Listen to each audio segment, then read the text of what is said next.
we're working through some tech difficulties, which is the name of the game and being a tech startup.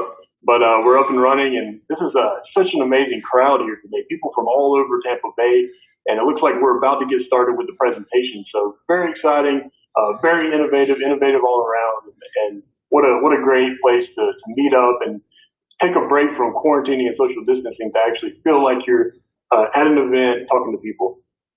Thank you, Alex. I appreciate you being here. I appreciate you doing all this for us. We're getting ready to go live with Mark Sharp and Chris Bowen from the Tampa Innovation Partnership, and we'll see you after the event.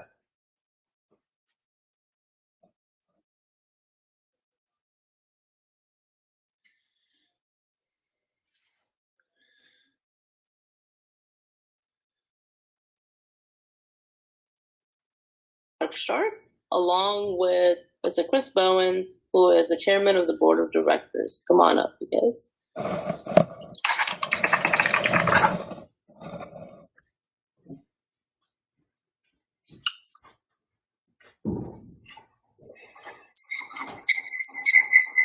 Morning. Hey, Chris. Hey, good morning, Mark. How are you doing? Awesome. Looks like we've got a great group here this morning, and it's international. I don't know if you know that, but we have someone that's linking in all the way from England, from Exeter. Lindy. From Exeter. That's amazing. Well, welcome. Thank you. Thank you for joining us. This is incredible. This is cool. Should I begin? Are we? Yeah. Why don't you go ahead? I think we're ready. Okay. I'll just welcome everybody. My name is Mark Sharp. I'm the executive director of the Tampa Innovation Partnership, and right next to me, you can see him, at least I'm pointing towards him, is our superb chairman, Chris Bowen. He is with Arnie Management. They're the owners of the University Mall that's being redeveloped right now into a research park, but he's also the chairman of the Tampa Innovation Partnership. My wife's floating behind me. The partnership consists of a number of anchors who came together in 2011 to form an organization for the purpose of redeveloping the university area into a world-class innovation district. And I've got to give huge shout outs to the University of South Florida for their vision and coming together with Hillsborough County, who deserves tremendous credit. I know Lindsay Kimball's out there along with Ron Barton and the economic development team, but the county recognized that the university area was incredibly special and that we have an opportunity to build something unique, something that we're now recognizing as we go through this crisis that there's a real purpose for, which is to be able to respond rapidly to real world situations, but also to be able to bring people together and even using this technology. And I have to say, Alex, Pooja, Lunch Pool, I keep wanting to call it Lunch Pail, but Lunch Pool is absolutely amazing. My wife said this is the most incredible technology she's ever used. She does a lot of travel and a lot of consulting work herself and is going to be introducing this technology that was homegrown out of Tampa. She's going to be using this, introducing this technology to her team. They're in the education field, but I can imagine a lot of people are going to want to look at how we can use and deploy this. And so as much as I know we all want to be together, maybe not shaking hands from this point forward, but air high-fiving or whatever, we're going to also be able to deploy technology like this. And I'm looking up and seeing that we have roughly 96 people now that have joined us, and I know we're going to have well over 100 as we move forward. So I want to thank our anchors again, USF, the University of South Florida, Dr. Steve Corral, the president of the university, who partnered with Moffitt Cancer. Moffitt's been with us from the very beginning. They're getting ready to build a new hospital right there on McKinley. They've already broken ground. That's very exciting. And you know, USF themselves, they've broken ground on a 3-story research park, which is moving. I talk to their team daily, and that project is moving forward. And when that sucker lights up, you're going to see it from downtown Tampa. It's going to be beautiful. And so you have USF, you have Moffitt, and then just to the north of USF and Moffitt, we have Advent Health. And Advent has been a phenomenal member of our team from the very start. They have a new surgical tower that they're building, 6-story surgical tower, the Tangea surgical tower, that is itself beautiful. And that they're expecting to open in 2022. We want to thank as well the VA hospital. The VA hospital joined as an anchor a year ago. And Joe Battle, the director of the VA hospital, said, I need a seat at this table. And he needed a seat at the table because when you look at the research that we're bringing together and the world-class activity that's taking place within the VA hospital, and how now with their new surgical tower, they're going to begin to be much more visibly prominent in our district, it's important that we begin to connect all these players. And so the VA hospital, the first thing they did was turn to and talk to, again, the gentleman to my right, Mr. Chris Bowen and RD Management, about a partnership between the VA and what was once the old University Mall and is now going to be rebranded into something very exciting that Chris and his team will be rolling out appropriately. But it's going to be a research park. And what's exciting is that they've been partnering with the county and the city. And I have to give a lot of credit to the city as well. Our mayor, Jane Castor, has been phenomenal, and her team of really jumping to and working with the county, who had the vision early on to know that the university area was special, that we could do something great. And so they're all looking at how we can redevelop that mall into something very special, and it's being rezoned now into what was once 1 million square feet of activity, and ultimately up into 7 million square feet of activity. And Chris will be talking about that. Very exciting. But that mall is important because a lot of residents from the area come to the mall. And where do those residents live? Well, we've got approximately 8% of Hillsborough County living right within our district. And we have a wonderful partner and anchor, the UACDC, also anchored, and Sarah Combs, the phenomenal director of the UACDC, sits on our board of directors, and she herself has been just a great visionary. And so this team of anchors that we are bringing together to create something very special, already responding rapidly to the COVID crisis. Dr. Bishop, the Dean of the College of Engineering, he's going to be opening very soon the Institute of Applied Engineering right there at the old mall. But they, recognizing that they have an opportunity to move rapidly, began manufacturing the face guards that go, the surgical face guards and part of PPE that our hospitals need. And so already that institute, the people who either work with the institute, the College of Engineering, the College of Medicine, coming together, working together, so many other partners. Terry Willingham, Amrock, that's located right inside the mall. They're making masks right now themselves, 3D manufacturing masks, so that you think we're all supposed to wear a mask now when we go out, or some of us will be asked to wear a mask. I think when I fly, I'm probably going to have to wear a mask, and I'm prepared to do that if that's what it takes to get our economy running. But I'm going to close. Well, you know, listen, we've seen how other countries, we talked about this at one of my table talks, in Japan, around the world, they've learned that pandemics are a part of the world. And we humans are going to have to learn how to respond. And we've had our taste of this, but we also have to make sure that our economy is running and we don't shut down. We cannot afford to shut down again.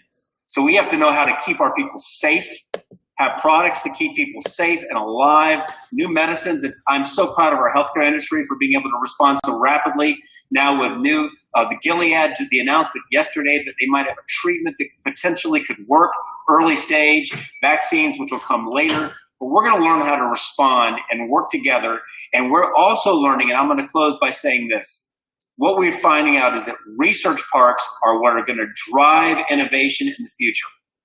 And the USF Research Park and the Uptown Research Park, which is a partnership of our anchors and the 200 plus members, as well as Hillsborough County and the city of Tampa, all coming, and we can't forget our good friends in Temple Terrace who are right next door and part of the advisory board of our great organization. We all have to come together and build something really special so that we can help recharge our economy when we're able to turn the lights back on. And I can tell you that we're not going to slow down. We're going to accelerate, and we have the greatest chairman in the world sitting right next to me, so I'm going to stop talking and turn it over to the chairman of the Tampa Innovation Partnership, Mr. Chris Bowen. Thank you all, and thanks for being here. Thanks, Mark. Great job. We appreciate all that you do for us, and your leadership is even more important today than it ever has been in our history as a great organization. Innovation districts are the future of this state and this country and this world. We happen to have one that's been brewing and working, operating for over a half century, and it's exciting because for all of us, because we are finally at a critical mass stage. We're finally at a point when we have over a half dozen giant organizations grew from little babies, little concepts 50, 60 years ago, and now they're world leaders, and they're just getting started. And all of us are a part of that. The Uptown district and that community, all those stakeholders, we're all a part of that. And it's exciting to have all of you here this morning with us. I'm not going to go on too long here. I want to get to Eddie Birch, give you an update on the formation of the Innovation District for Uptown, and then get over to Bo Kemp, who is going to tell us what we're doing here in regard to the Opportunity Zone program. I see you, Eddie, so why don't you take it away? Thanks, everybody, and thanks so much for supporting us. Thanks, Chris, and good morning, everybody. Welcome to State of Uptown. Like Chris said, we're going to bring Bo Kemp up in just a moment, but I wanted to just give you an update on the what we're calling the Strategic Action Plan. As a lot of you remember, and a lot of you came and helped us out at the County Commission and City Council meeting to support us, back in December, we reached an agreement, a memorandum of understanding with the City Council, County Commission, our organization, Tampa IP, and our anchor institutions to work together and collaborate on developing a plan for the Uptown District. And since that time, a working group that consists of leading staff from the city and the county, Tampa IP, Chris and Mark and Clarence, the chairman of our advisory board, and Sarah Combs and Bo has been helping out with that working group as well.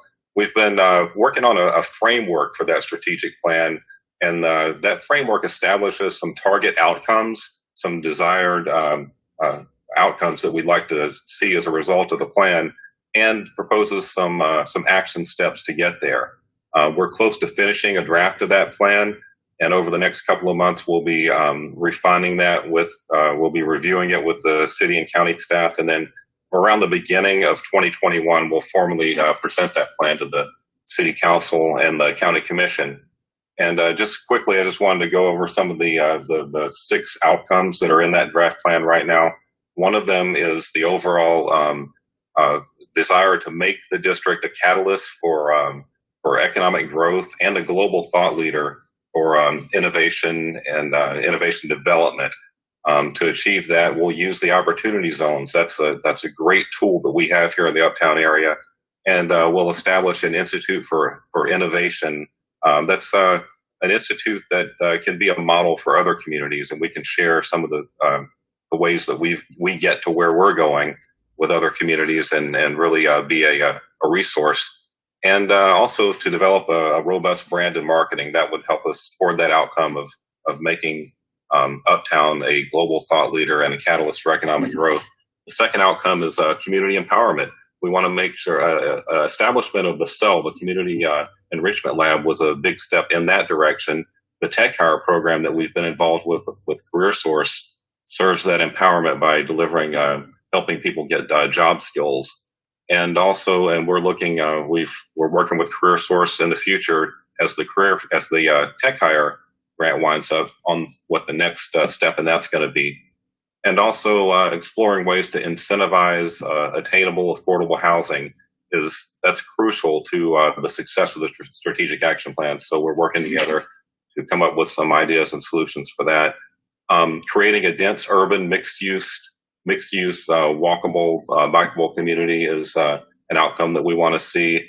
That's going to require infrastructure improvements, things like water and sewer and stormwater, and using the opportunity zones again as a key factor in creating that density that we need in the Uptown area. And also we want it to be an environmentally sustainable and resilient development pattern. The fourth outcome is connecting the district. Those are connecting the district involves a lot of our transit projects, things like bus rapid transit, the Uptown circular that we've talked about, better sidewalks in the area. That's connecting, with other areas like downtown and uptown, as well as internally. The Veterans Tech Trail that we're working on between the mall and the VA hospital, that's a big part of connecting the district. That's going to be a real economic driver. That's going to be an attraction and a way to maximize and unite the strengths of the various anchors in the area. And then zoning is another thing that we're looking at. Zoning for innovation is an outcome we want to see. And that involves looking at zoning and land use, especially along key corridors like Fowler Avenue. That's one that we really want to look at and turn that into a real gateway to innovation.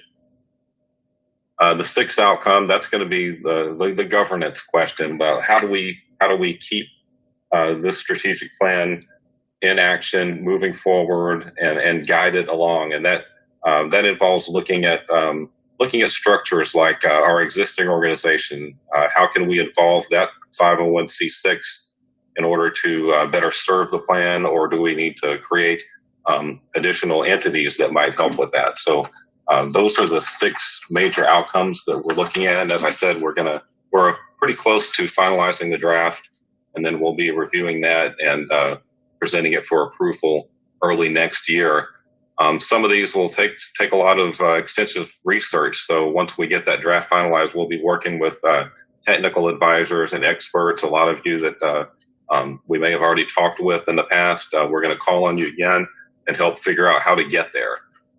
Meanwhile, we're going to continue with the initiatives that we've already got underway that fit within the plan. So we've got some of those are in action and getting closer to becoming a reality. As I mentioned a couple of times, opportunity zones are a big factor. That's a big advantage that Uptown has over a lot of areas. And to make the most of that, we have hired Bo Kemp, the senior director with Faegre Drinker, to help us get the most of the opportunity zone initiative.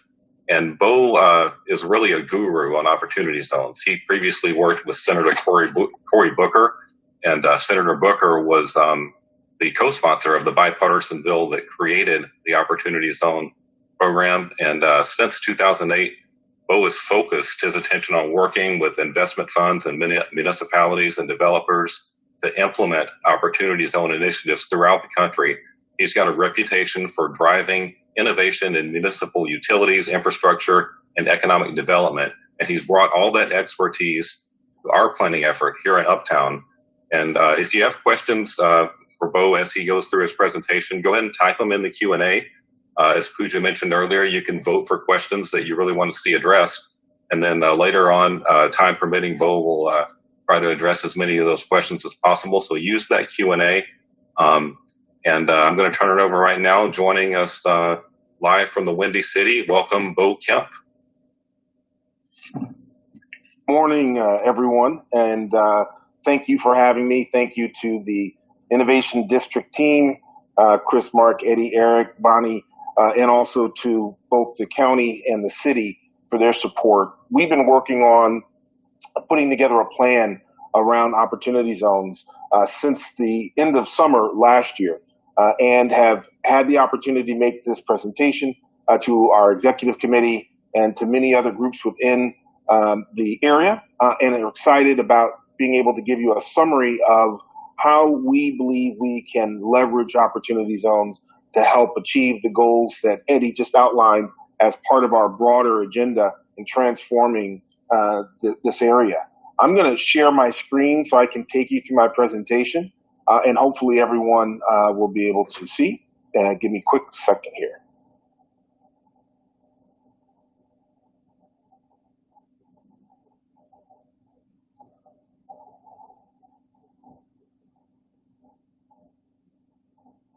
All right, so hopefully everyone can see my screen. I've enlarged it, hopefully, so it's easy for everyone to see. And I'm going to run you through the presentation.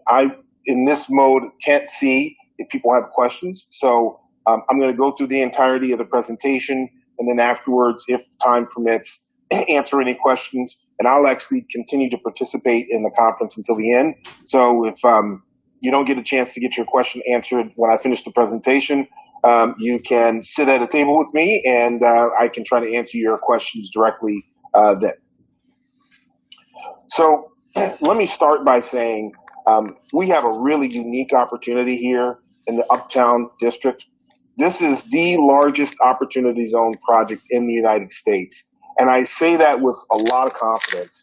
I have been working in a bipartisan way with the administration and the team out of the White House that are focused on making sure that they execute opportunity zones. So I've traveled to 30 or 40 cities talking to different entities about all of their plans. There are many areas around the country that may have started sooner than Hillsborough County or Tampa or the Uptown district, but none have the diversity of assets that we have that you can see on the screen, from all of the hospitals that are there, entertainment districts, Busch Gardens, the University Mall, that entire area, which really goes much further to the south beyond Bush Boulevard than what you see here. But this is just a snapshot to just give you a sense of the assets in its proximity. Many of the other large-scale opportunity zone projects in the United States do have a variety of issues with regards to how to handle and manage the existing population that's there. But I think we're very well positioned with our partnership with UACDC and working with the county and the city to be really thoughtful about how we discourage displacement. I'm going to talk more about that going backwards as we go forwards in the conversation, rather. A couple of things that are obvious to many of you, but I'll just restate them. There's a core area of focus, which is the 100-acre mall area that RD Management has already invested in. That's important because this is a private entity who's already made the commitment and investment to help redevelop this area. Many of the other projects that you'll hear about for opportunity zones around the country, frankly, are concepts, and they are not at a position where they are actually implementing. Because of the investment and the commitment that RD Management has made, our project is much further along than many others. Secondly, the assets that I mentioned before are really important assets to leverage, and given what's happening right now with the coronavirus, I think there's not much more that needs to be said with regards to the healthcare side. But another critical element to most innovation districts around the country is the partnership with the university. And having the University of South Florida as part of the core of what we're trying to develop, and having them actually be able to help with regards to attracting other innovation companies and resources is a key element to our ability to really drive traffic. And then lastly, because of our proximity to transportation assets, we actually have an opportunity to create the kind of experience for people in this space that really drives and really stipulates what really makes an innovation district. One of those key components is walkability. Eddie had already mentioned how important this is. What you see on this presentation here to your left-hand side is it's a metric by something called WalkScore. WalkScore.com is a site that you could go to. You can literally just put in your address wherever you are. And what it does is it takes kind of an econometrics view of all the various assets that are in walking distance. And it tells you how walkable your area is. This is really just a metric to kind of gauge whether or not we've achieved the kind of walkability that we want, that we think speaks to the kind of district that we want to achieve. And I put this here just using 2200 East Fowler Avenue as one benchmark, but it says a couple of things here. So in terms of walkability, they actually take into consideration things like street lights and sidewalks, but they take into consideration traffic patterns and flows. They take into consideration proximity to restaurants, pubs, all the kind of normal material that you would need to buy, like at a pharmacy or a grocery store, access to education and access to transit. And our current district kind of has uneven walkability. There are parts of the area of the district that are somewhat walkable, as you can see, the walk score 61.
Hey everyone, so sorry about that. It looks like Bo's internet may have dropped out, which is a very common thing right now, given all the bandwidth issues with everyone being on. So let's give him a couple of minutes to get back on. Bo, if you are back on, feel free to come back on the stage and we'll get started again. So sorry about the interruption. Let's give it a couple of minutes. And if not, we'll go into networking mode for just a couple of minutes and see if we can get back on. Let's see. I think he's back on. So I could hear you There you are. but you couldn't hear me. So Okay. I'll pick back up where I was. Let me see if can you see the screen? Not yet. Okay. Tell me when you do. I thought I was back in share mode. Let me try one more time.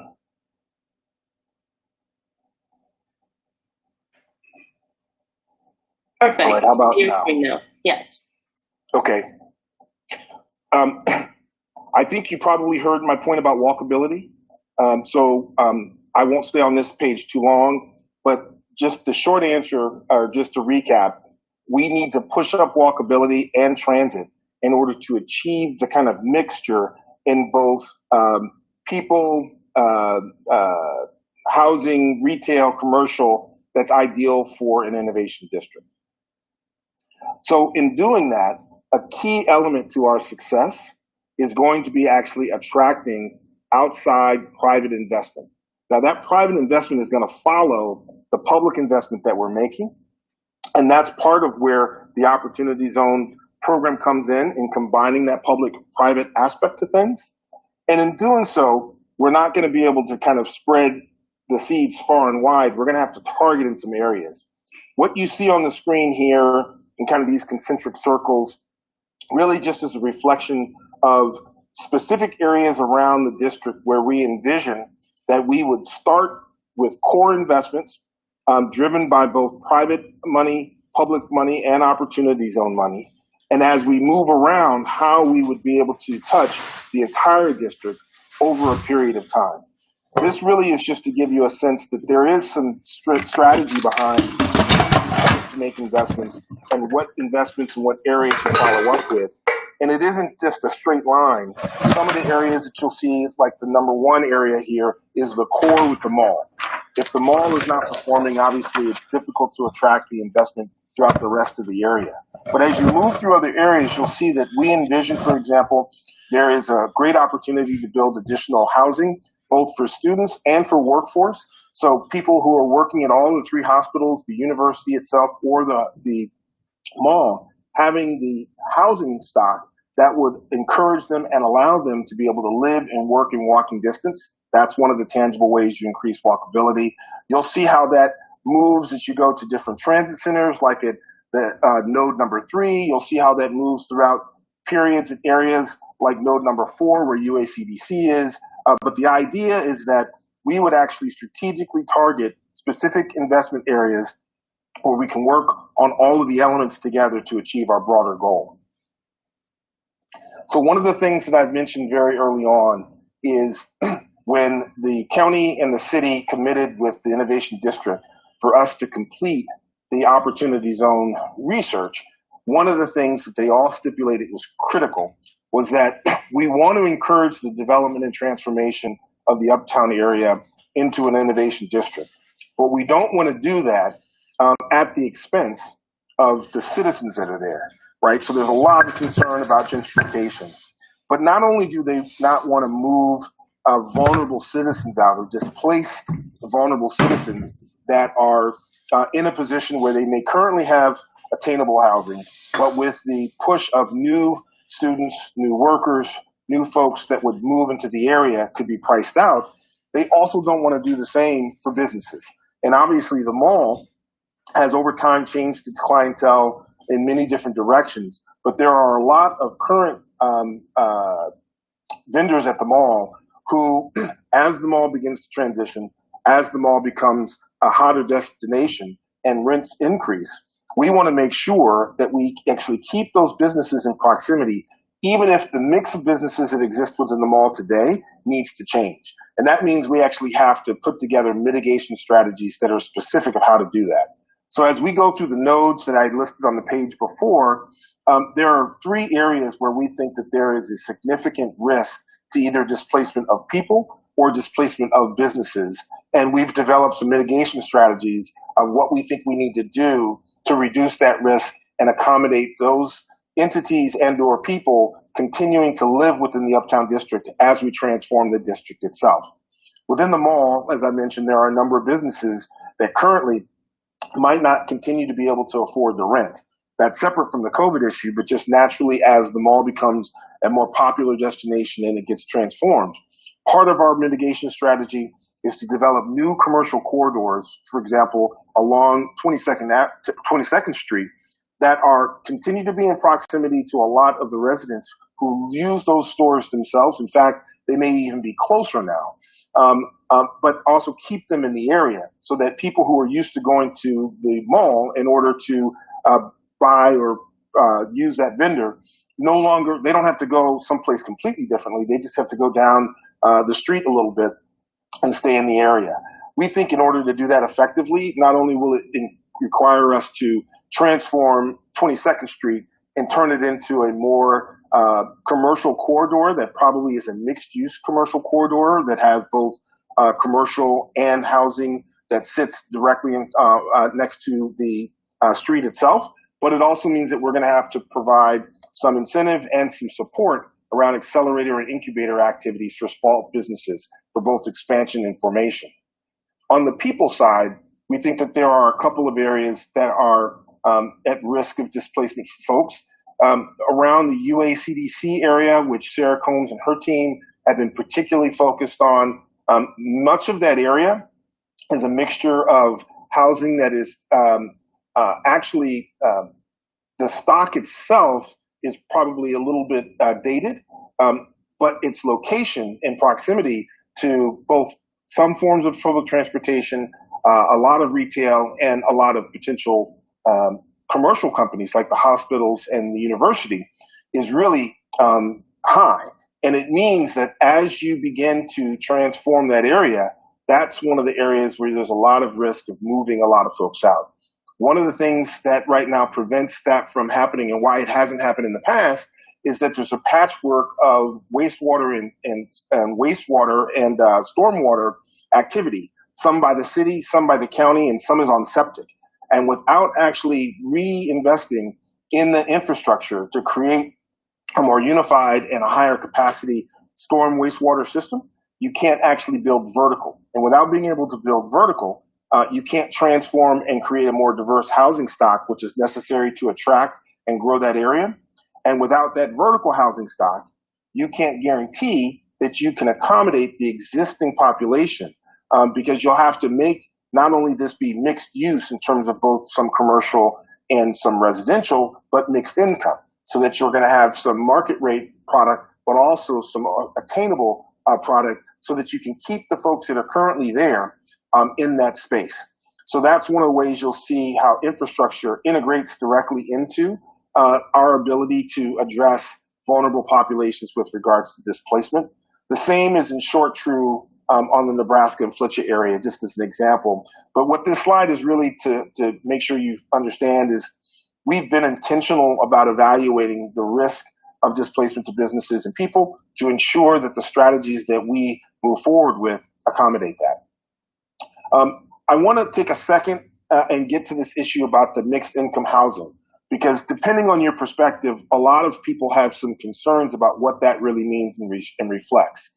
There are many metropolitan areas around the country that, regardless of where you actually produce housing, there is a requirement that a portion of housing is attainable. And by attainable, I'll mean anything from 120% average median income on down. But that changes from location to location. What we are basically saying is if you do the math of what it takes to encourage the development in the area that we are describing of housing, that in many cases, it will require that there is an affordable or attainable element anyway, just because that attainable element, even if it's only 20% of the units, is guaranteed money, which is easier to finance for the developers. Now, over time, as there is a broader and more robust market developed, you may have the ability to functionally finance development of housing without attainable housing being part of that mix. But in the beginning, it's absolutely necessary. So for those that were concerned or actually don't want affordable housing to be part of the mix, you really can't develop without it, especially the number of units that you're requiring. Now, over time, as the market becomes stronger and rents start to increase, that becomes a policy issue of whether or not it's important for you to keep affordable units in this area. And because of the nature of the major employers that are in this space, the hospitals, the university, and all of the commercial and resident and retail that would be at the mall itself, it's pretty important that people who would be $40,000, $50,000 a year jobs are not priced out of that market to the extent that they're no longer able to be able to live in the space and work in the space. You need a diversity of population in order to actually meet the work demands of all of the vendors and the employers that are in that space. And so we think that this not only makes sense on a financial level in order to actually transform the district, it makes sense on a policy level and for a lot of the core participants in the Tampa Innovation District today. So we won't be able to, in this presentation, go through this in detail, but we've outlined a whole series of very specific strategies of how to leverage opportunity zones at any of the individual nodes in order to actually cause the kind of development that we're seeking. And just to run through a couple of them, because some of them are related specifically to things like hospitality, retail, and entertainment projects that you can see in the upper right-hand corner. Many of them are ways that we can leverage the fact that opportunity zones will provide an advantage for the mall and for other vendors in that space to recruit people who would lease space, whether it be leasing retail space right along Fowler or leasing space in the mall itself. It might be building new space. That might also include people who would move their corporate headquarters from one location to another, encouraging also venture-backed businesses who can take advantage of opportunity zones and some of the legislation around small stock in order to defer a substantial amount of their taxes as they are developing. That's a core component of what we think in the Innovation District will be important. There's clearly a need for medical district development, and there are opportunities for each of the hospitals that are in the area, as well as the university, possibly to take advantage of opportunity zones for development.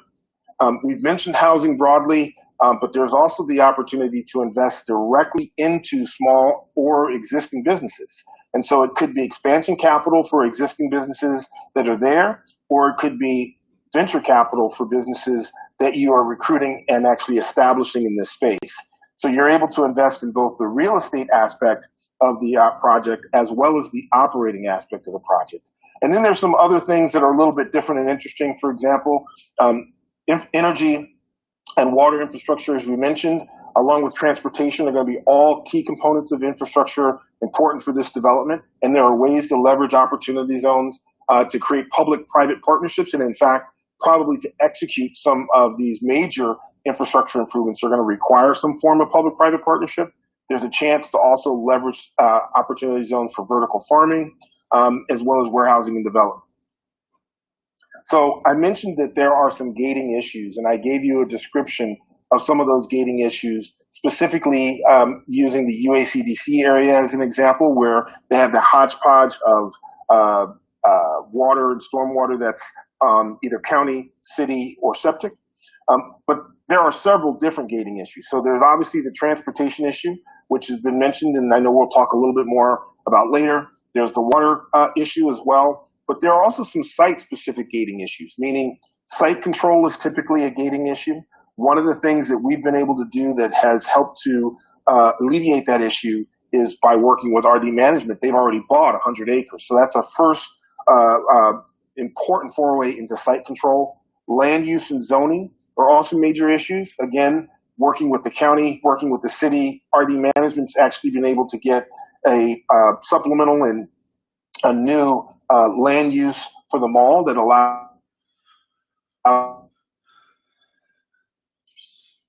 and there you go again.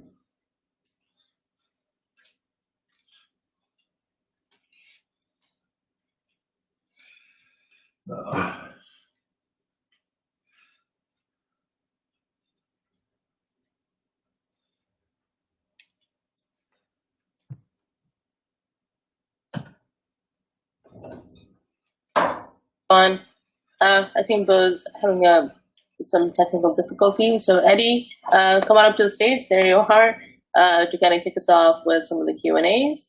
And Bo, if you can hear us, please come on back up.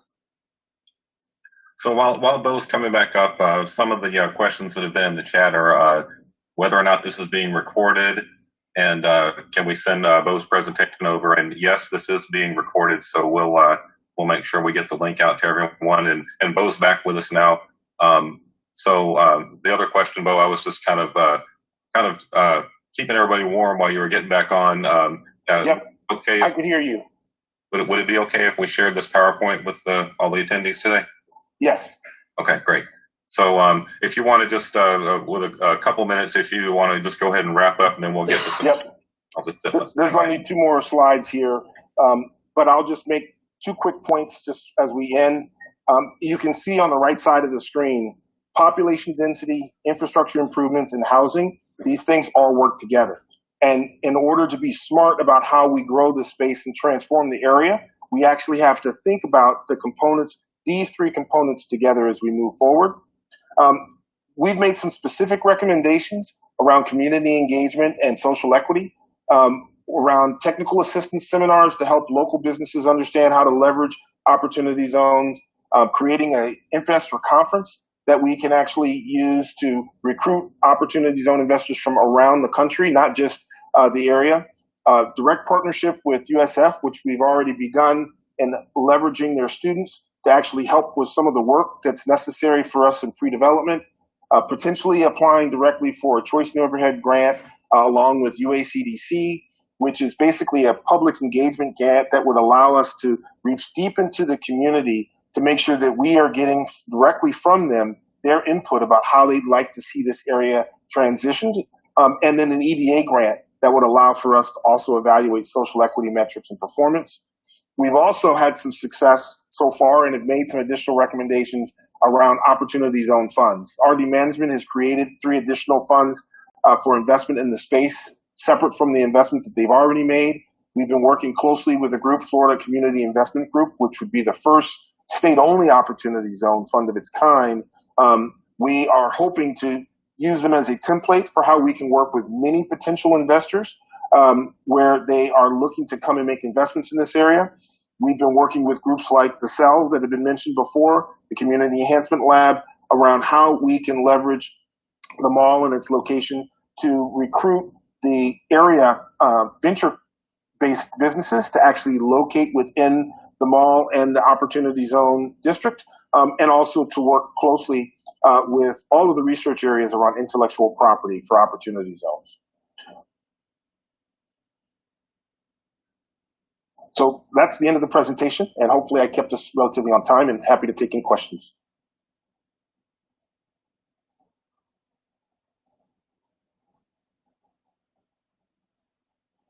Thank you both. Thanks for joining us today and for sharing that. As we've said a number of times, we really have a great advantage of having Opportunity Zones in the area. More than half of the overall Uptown district is in an Opportunity Zone, and we really appreciate your expertise here. There have been some questions in the Q&A. If we could get to a couple of them. One of them, are there some cities or areas where you've seen Opportunity Zones leveraged especially well, maintaining that inclusivity that we want to keep here in Uptown? So probably the area that you'll hear the most about is Erie, Pennsylvania, largely because they were first, and they've been very aggressive, and it's not a natural place that you'll find the national investment community going to look for investments, and they've actually been able to achieve a great deal of investment in that regard. So they're one of the groups that I would point to as an example. There are a lot of little examples of parts of what it is that we're trying to accomplish. I would say that we probably stand to be one of the first to really be explicit about how we are protecting vulnerable populations and growing the district at the same time. Most of the other projects have been really demonstrably focused on just economic development growth or redevelopment because they are areas that were in high disrepair. We have a really interesting opportunity to kind of split the line a little bit, to redevelop the area at the same time grow it in an area that's actually got a lot of attractive elements for the private market. Great. And everybody listening, if you do go to the Q&A, there are a number of questions there. You can vote on those, and we'll try to get to a couple more of them. If you vote for one, that'll elevate it up the list. One of the questions that we've had, the one that right now has the most votes, is how do you propose to beneficially blend the considerable cultural and economic characteristics between the current challenged community along 22nd Street and those corporate investors that we want to attract?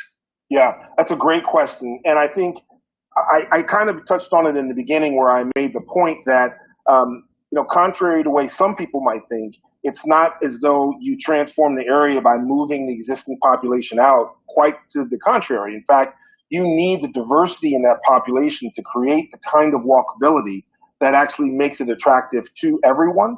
And so the first step is we have to engage the public. So one of the recommendations was around the Choice Neighborhood Grant. That is a 2-year grant that actually allows us, and I've implemented this grant in other communities, that allows us to be on the ground and to work with the existing population to essentially address their concerns and fears about what growth looks like, but also to incorporate the private companies that are in the space to have them better understand of what those concerns and fears are. It'll take a dedicated effort, but I think given that you've got the Tampa Innovation District already established and some good partnerships, you're able to execute against that over time. Okay. And we've got a question from Ron. I want to see if Ron would like to come on stage and ask whether or not I can read it, or if Pooja maybe wants to invite Ron up, but that way we can get some more interaction. Not sure which Ron that is, though.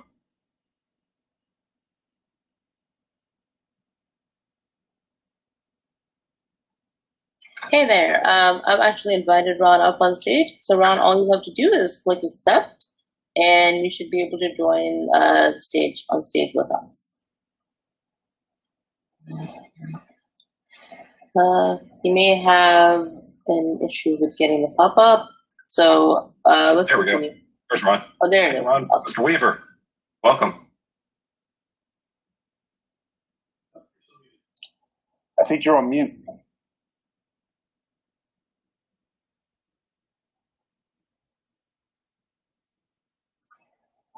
So sorry, Ron. We can't hear you, unfortunately.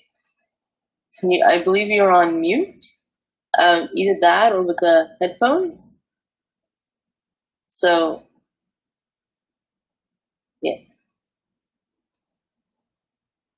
Can you make sure the mic is on? Yeah. Do you have the question? Yeah, I'll go ahead and read it. Ron's question was about Uptown maximizing the first $253 million of the federal stimulus that came to Hillsborough County or is coming to Hillsborough County, and how we can maximize the potential $500 billion that's going to the states and the counties. Yeah. So how do we leverage opportunity zones to maximize that stimulus money that's coming? So that's got multi-prongs to it. So there are elements of the money that is coming to the county that are in control of the county that the county has to make some decisions around, right? So there's additional money that's as a result of CDBG funding from HUD. There's money that's coming from SBA, EDA. Each of those agencies are critical agencies that should be and can be a part of what we are trying to accomplish here. And we've actually had a number of conversations and to put some thought together, some suggestions to the county as to how we can pursue those fundings. In addition to the money that was part of the CARES Act and the Stafford Act, both of which are responses to COVID-19, there's actually the opportunity to go directly to some of these agencies. So not only can we go to the agencies with regards to some of our transportation and infrastructure needs, but some of the specific projects through EDA we can go to. We've had a conversation about potentially reaching out to some of the agencies about helping to fund a revolving loan fund, for example, that would be used to support small businesses in the area. That might be expanded outside of just the Innovation District of Uptown to the rest of Hillsborough County potentially. And there's opportunities for us to create some pools of capital, which we think are critical, that are equity oriented as opposed to debt oriented to support small businesses. We're waiting to get approval from the county and others to pursue. But we think that Hillsborough County in particular is very well positioned to go after a good number of these funds. And just to reiterate, there's huge amounts of money related to the infrastructure, both everything from bike trails to the streets to water.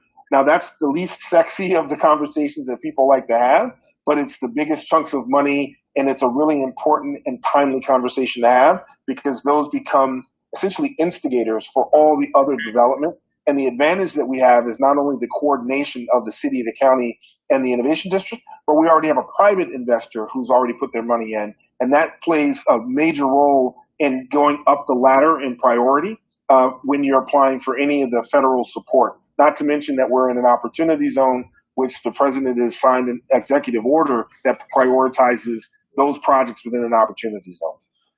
Great.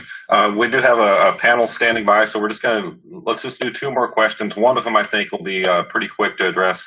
It is, do you have to live in an opportunity zone to take advantage of the tax benefits? No, you do not. You can live anywhere to take advantage of them, but your company has to operate either all or substantially within an opportunity zone in order to do so, or the investment that you make, that company has to operate within that space, or the real estate that you acquire has to be substantially in that space. Great.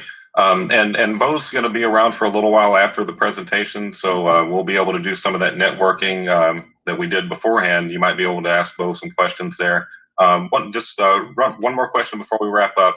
How does the substantial existing investment in the Uptown District affect investors who are in the opportunity zone? And then we'll wrap it up. So the short answer is investors are lemmings, not leaders, with the exception of RD management. And so once investors see that someone has actually kind of put their money where their mouth is, it goes a long way in our ability collectively to get additional private investors to also do the same. And so the kind of support that has come from RD management actually changes the game completely.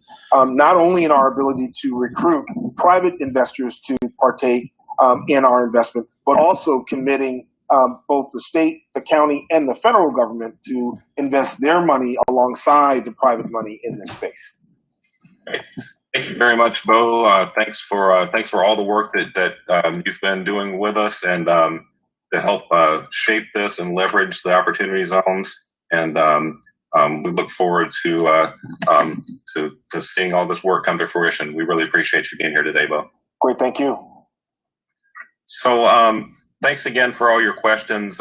We are going to have some opportunity to do some of the table networking at the end of the presentation. So if you want to catch Bo or any of the people on the panel, try to have those conversations afterward. That opportunity will be there. But right now, we're going to go ahead and shift into our panel discussion. Obviously, the COVID-19 situation has affected everyone in some way or another and impacted different industries and entities in different ways. And the crisis has really sparked innovation across the world, and the need for innovative solutions really highlights the value of a connected and coordinated innovation district. Mark touched on some things that are going on in his meeting earlier. And we've got some really great stories from some of the members of Tampa IP and our neighbors in the Uptown area about what they're doing in response to COVID-19. Again, as we talk, if you have a question, go ahead and type it in the Q&A. We're going to take a break about midway through and get some questions, and then we'll address some of your questions, and then we'll have another round of discussion with our panel. So you'll go ahead and in the Q&A, just vote on the questions that you like, and we'll elevate those to the top.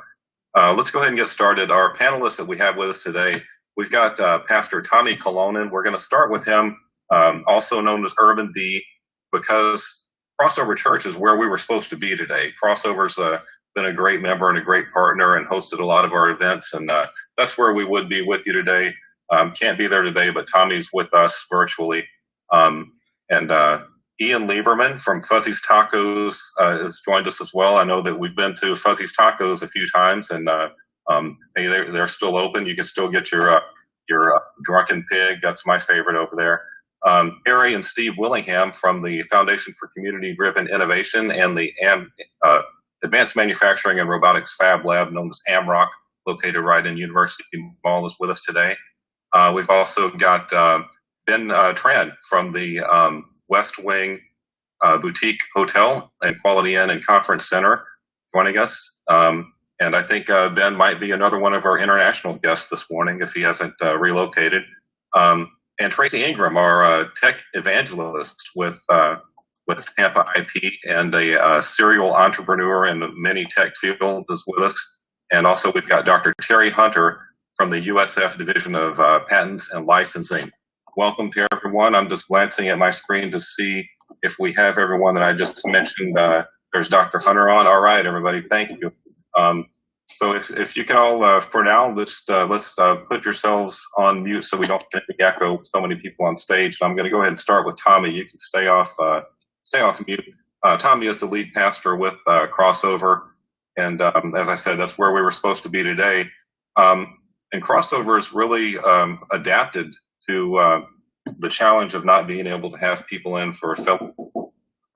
Tommy, could you just kind of tell us about some of the steps and some of the tools that Crossover has used to continue to serve your congregation with these social distancing measures?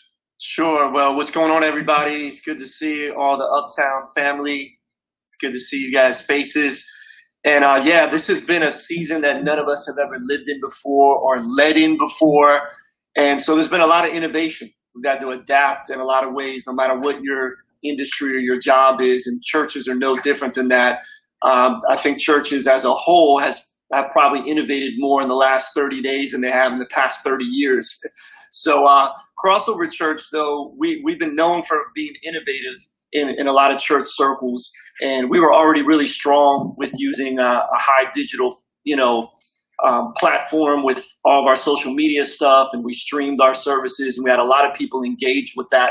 So for us to jump to become an all digital church, because we can't gather physically anymore, it really hasn't been a hard jump for us at all, or for our people. And we thought it would be more challenging than it is, but actually I'll give you some good news today, because there's been a lot of bad news, right? Good news is we're doing really well and we're thriving. We're using Facebook and YouTube and a church online platform to stream our services for all of our staff meetings and our small groups. We're using Zoom and some different platforms. And so we've seen increased engagement, increased attendance, increased involvement and participation. And so we become high tech, but yet high touch, to where we're, going old school. We're calling everybody, checking on them, seeing how they're doing. And our people are doing really well. We've been really surprised. And on the other hand, we've been finding creative ways to love our city with social distancing, still following those guidelines. We're grateful for all of our partners, many of them right here in Uptown that we work with on a regular basis. And we're going to hear from Ian in a minute from Fuzzy Tacos, but he's been doing a really cool project with feeding I'll let him, I'm not going to steal his thunder, with feeding hospital workers, but we've been able to provide gift bags, Love Our City gift bags for all those people. We partner with Current to do several laundry projects, and then Feeding Tampa Bay, we do a big grocery drive-through every Friday, and we've been feeding about 300 plus families every Friday, giving groceries to them. They pull right up, and we have a team of people. We put the groceries in their trunk, and so overall, good news. And we're thriving, we're doing well, and we're looking forward to be able to meet together in person again, but we're not going to rush it. We're not going to rush it. Things are going well right now. And so we're praying for all you guys, and we love you guys, and hopefully we'll be able to see each other in person soon. Great. Thank you, Pastor Tommy. Ian might be having some technical difficulties, so we're going to work with him on and come back to Ian in a moment. So for now, let me just go to Terry and Steve Willingham of Foundation for Community Driven Innovation and the AMROC Fab Lab. Steve, the chairman of the foundation, and Terry runs AMROC. And you've really mobilized since this thing came around, and it really opened my eyes to what the value is of having a Fab Lab.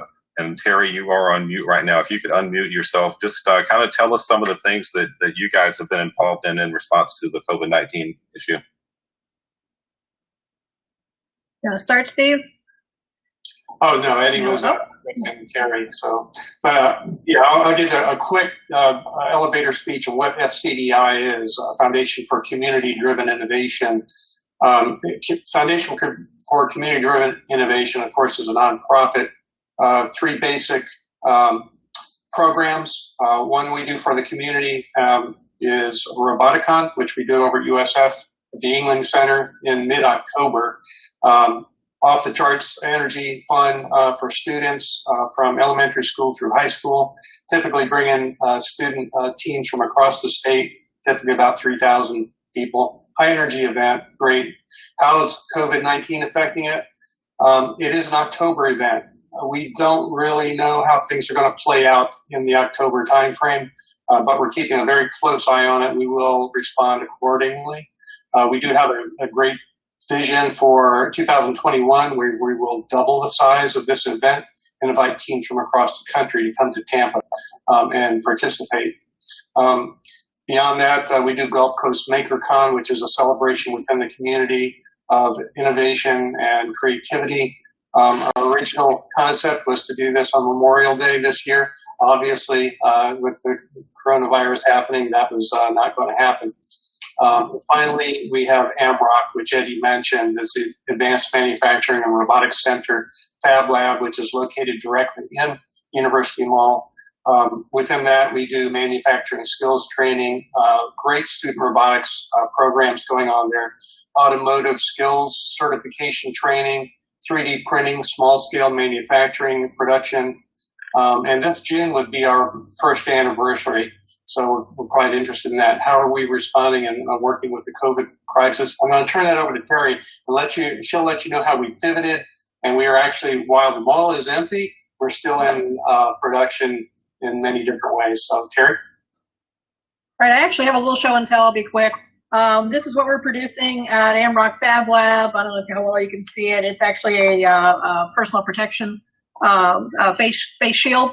That's used for, Steve's got one over there too, that's used in healthcare settings to actually extend the life of the face masks because they're all being used over and over again. So we're working with Michael Glenn, who is a Department of Defense engineer, who has on his own stood up this lab not too far from AMROC, and we're coordinating the volunteer 3D printing brigade to support his effort, which in the last 40 days has delivered 18,000 shields to area hospitals all over Hillsborough County, and has since been expanded using the model that we have at AMROC to Sarasota, Ocala, and Lakeland, and we're looking at a group in Orlando as well. So the model that we have, which is basically a distributed community factory, is really, really important, and it feeds into exactly what we're doing with our STEM education and our workforce development, so that if anything like this happens again, we can mobilize this group who has now really learned how to use their 3D printers in a more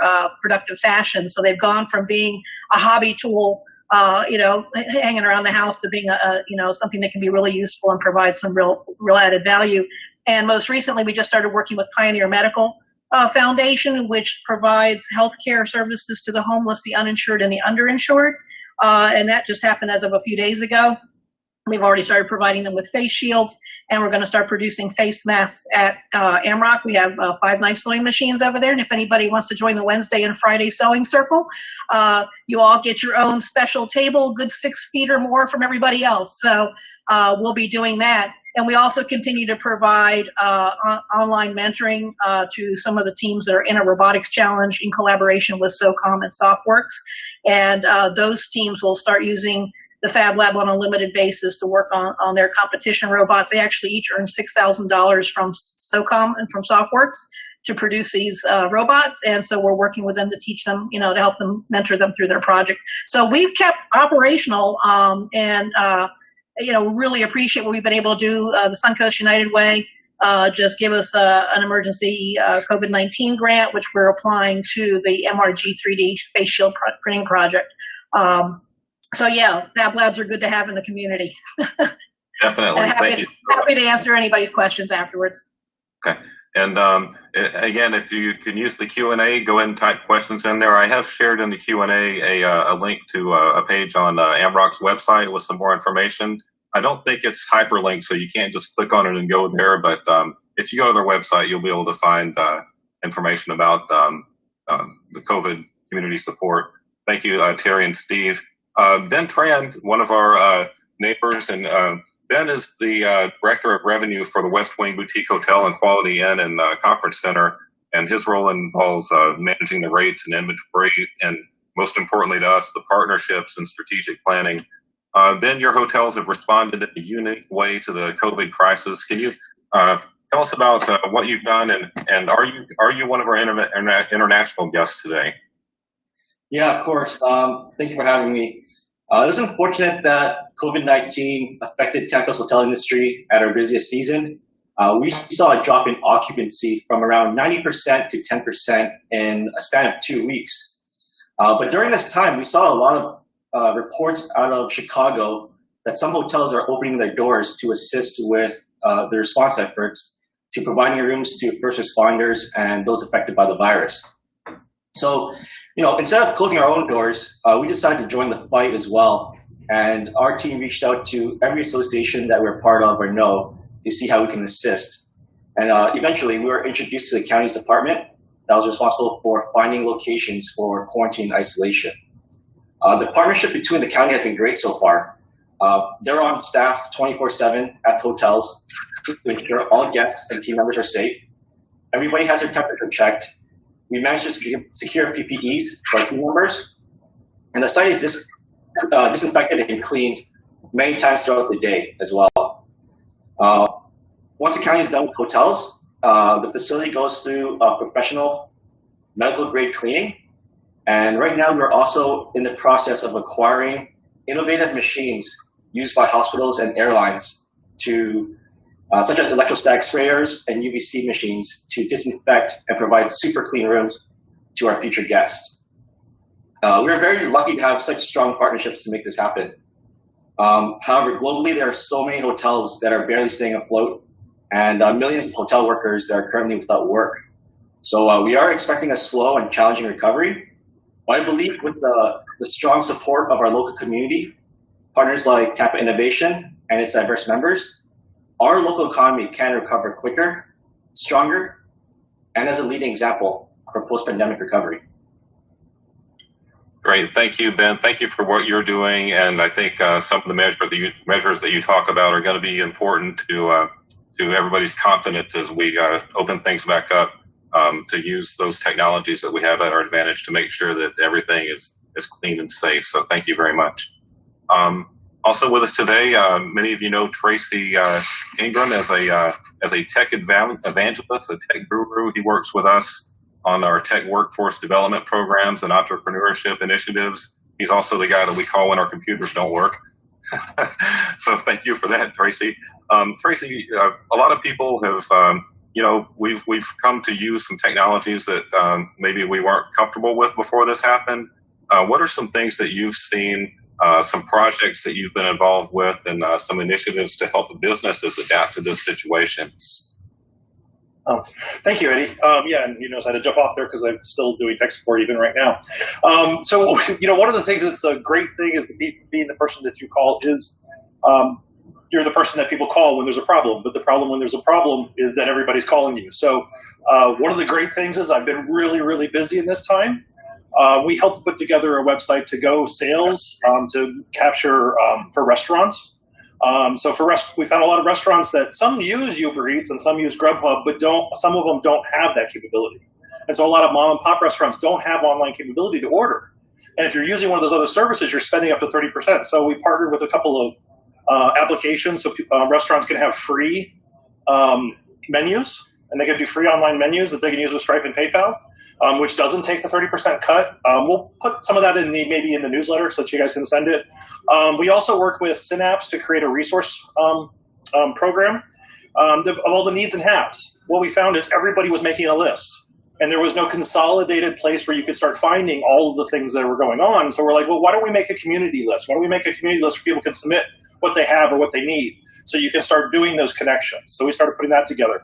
I've had doctors and anesthesiologists reach out to me working on inventions that could reduce oxygen consumption for at-home use. I'm sure Dr. Hunter will talk about some of this stuff as well coming up.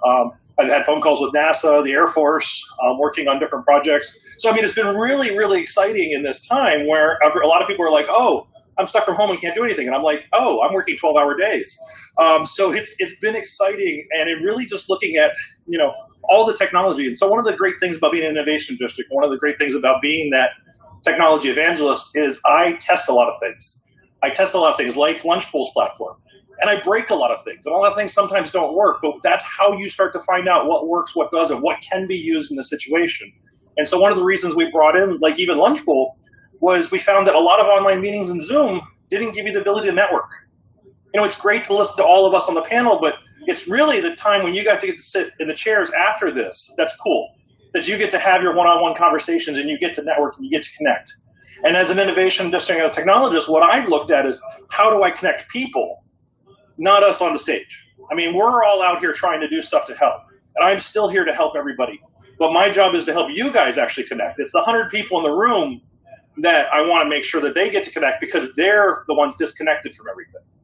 And so, it's been building websites, it's been building online forums, it's been building resources, and really just helping to enable the people who are helping. So I always try to spend my time focused on helping the helpers, because if I help the people who are helping others, I have a multiplicative effect of my reach. Great. Thank you, Tracy. We're going to go ahead and segue over to Dr. Terry Hunter. She's the Senior Licensing Manager in the USF Technology Transfer Office, and she's responsible for managing life science technologies developed by USF faculty members. And she assists with spinning out companies from USF. Dr. Hunter, can you describe some of the innovation that you've seen at USF in response to this COVID-19 crisis? And I think you might be on mute, so go ahead and click your microphone icon there so we can hear from you. There you go. Yeah, thanks for having me here today. As an alumni also of USF, Go Bulls, I'm really proud of what we're doing from a research perspective and also what we're doing to help our students that have been impacted as well. So from the research side, we quickly created a pandemic response research network that we've drawn together members from across the university, from medicine, engineering, behavioral science, education. Every different college in the university has been brought together to help create technologies to deal with things associated with the pandemic. This includes developing serological antibody tests that you've heard a lot about probably on the president's daily briefings. We have a team making a mask sterilization unit to prolong the life of the N95 masks. We even have a team that is putting into place planning for hurricane sheltering during a pandemic. If the virus is spike back up, that could be problematic over this next hurricane season. We have several innovators and faculty that are creating therapeutics. And again, we have a lot of behavioral scientists coming in with mitigation strategies for any mental concerns that are developing related to the pandemic. So there's a wide variety. We recently selected 14 of these faculty innovations, and we've invested almost $340,000 to get these projects off the ground very quickly, while the faculty are still writing research proposals for federal funding and other sorts of grants. So we wanted to really give it a kickstart while they're waiting for those grant fundings to come through. So we want to, just scale them up quickly. One of the things that you may have seen in the news is the swabs that we've created. So if you heard of this, there's a short ball of nasal swabs. So the nasal swabs for these test kits for COVID have been coming from Italy and China. So obviously they're countries that have really been impacted. So we had a low stock of those swabs. So Summer Decker and her team in radiology, these people are typically creating 3D parts to repair major facial injuries. So they have taken their 3D printing and actually created a new swab design that is probably even more effective than the swabs they were getting from China and Italy. And they have now created 23,000 swabs that they have distributed to Moffitt, US Health Clinics, TGH, and the Haley VA.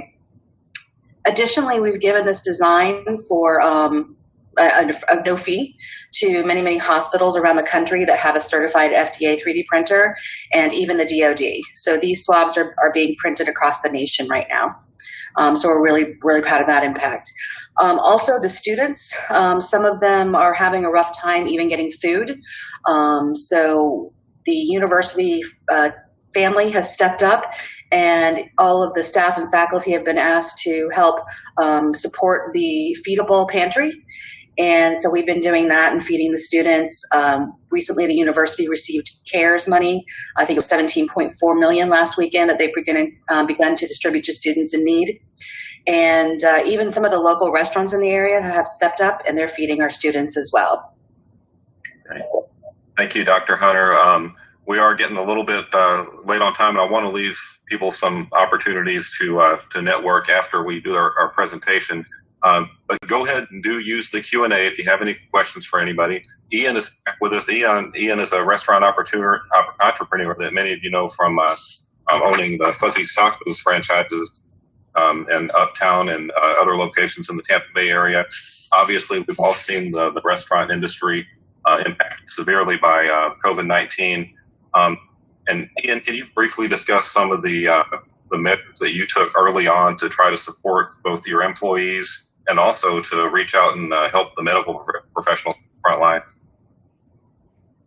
Yeah, absolutely. Thanks. And sorry about the technical difficulties. My office is located in a tech incubator. One would think I would have impeccable Wi-Fi here, but we are struggling a little this morning. But I appreciate everyone's support over the last 6 weeks or so. The restaurant industry has been impacted greatly, as have many of your other industries. And really, we had no choice but to adapt. So as we opened our fourth of 4 restaurants, literally the day the dining room closures were announced, it just became what are we going to do? How are we going to make it through this time? And we decided that the best thing we can do is what we always do, is feed the most amount of people who need food. And really try to find the folks that need it the most at this point in time. So what started with a question from some friends asking what they could do to actually buy a meal for someone who needed some food, someone who was struggling a little bit, turned into some money coming in via Venmo, which turned into a GoFundMe account, which turned into a campaign, a full-on campaign that we've called the One Taco at a Time campaign. We've partnered with all of the medical organizations locally, from Advent Health North Tampa's emergency department to the emergency department, to the Watson Clinic in Lakeland, urgent cares pretty much all over, the drive-through COVID test sites at Raymond James Stadium, and we'll be out at Adventure Island over the next couple weeks. And we're just bringing some food. I mean, what we supply is really happiness, and we love to provide that experience in-house. But I mean, when you're working a 12-hour shift in full PPE out in the sunshine, and really not having much time other than to grab a bottle of water, when someone rolls up, we found in a taco costume, like one of my managers is prone to do, as y'all know, Allie, with a box full of 250 pre-rolled tacos, there's a lot of joy that comes with that. And we've actually been able to expand on that campaign. We've raised over $20,000 due to the generosity of a lot of our friends, family, customers, business people, folks that we haven't spoken to in 10 years have just sent in $100 and said, we love what we see you're doing on social media. It's been really humbling. We've partnered with Crossover Church, and they've been providing gift bags. Tommy and Lily and his crew over there have provided us just with some notes and bottles of water and really tasty snacks and big things of gum that we can go and give these healthcare workers and first responders, just to let them know that there's a lot of people about them, a lot of people thinking about them, and our community supports everything that they're doing. And whether or not they are in the dire straits that some workers are in various parts of the country, it's an opportunity just to show some love and some appreciation. And at our core, I mean, that's what we're all about in the food business. I mean, we just want to create that good feeling that makes you want to go back and takes you to a place that maybe you weren't in before. Maybe you were a little hangry, and we're trying to do the best we can to support this community by just going one taco at a time. Great, thank you, and I really appreciate the way that you all are partnering and working together, and really we're greater than the sum of our parts, I guess is the expression I'm trying to pull out of my head. But Ian, I did hear yesterday that some of the restrictions on restaurants are being relaxed on May 4th. What is that going to mean for Fuzzy's Tacos? Well, it's going to mean a lot. The 25% capacity restriction is still quite tough. And I think what we found is our staff and our customers are still hesitant to interact with one another in a traditional restaurant environment. So you're going to see significant social distancing measures taken at our restaurants. And you're going to see significant sanitation measures. You're going to see significant amounts of hand sanitizer available to you as a customer where it wasn't before. You'll see spit screens made of plexiglass incorporated into our daily life, whether you're at Publix or whether you're coming into Fuzzy's. These are it's crazy to think about, but these are now our new normal.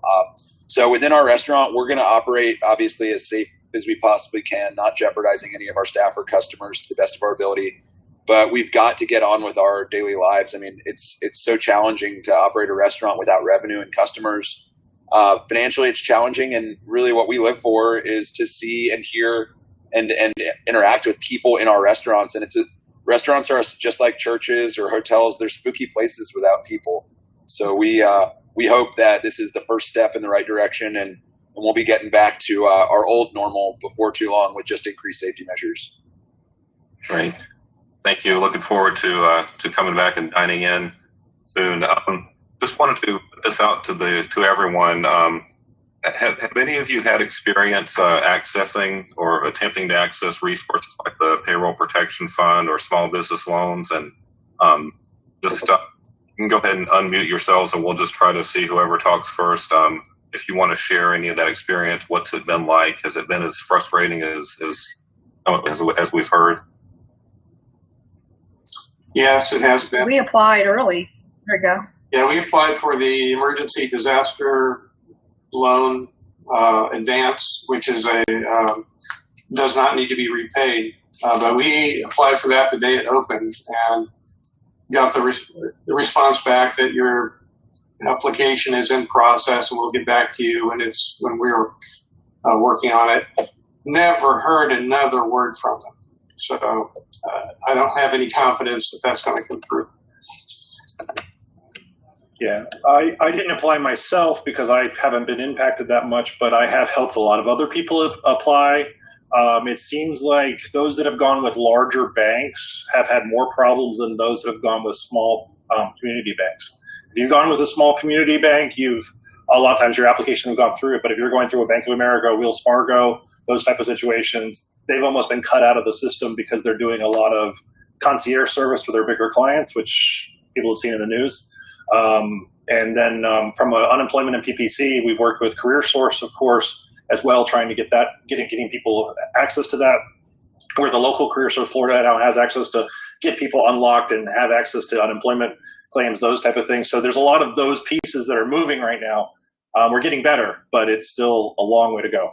Yeah, and I can tell you that we have a lot of experience with these government programs. We applied for and received 5 PPE loans, which is an absolute lifeline that was tossed to us by our bank partner.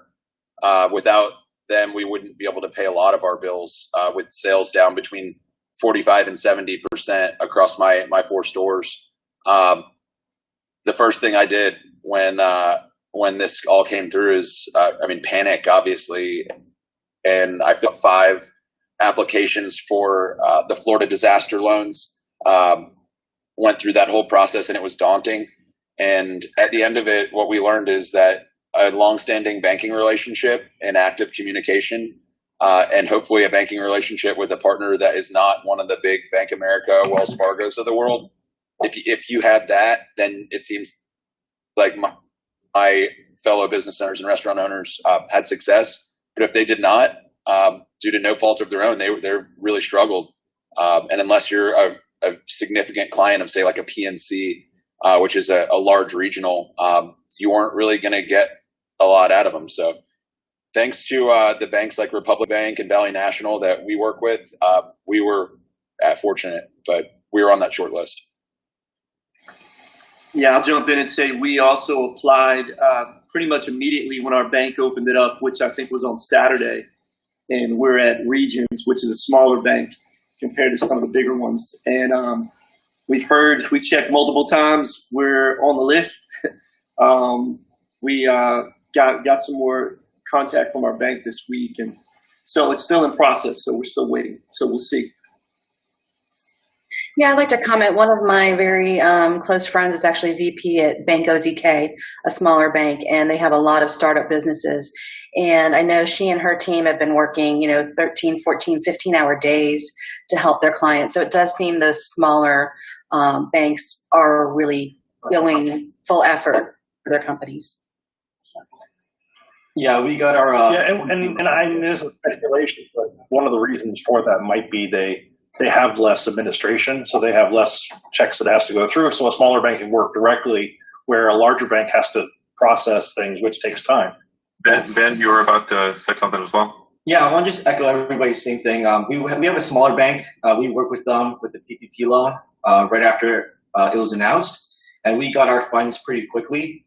And then my colleagues in other hotels, they have the bigger banks, and they're still in line. I think they said that there's like 100,000 applications ahead of them, and they only applied 3-4 days after us. So definitely having a connection or a relationship with a smaller bank does assist, and that does help.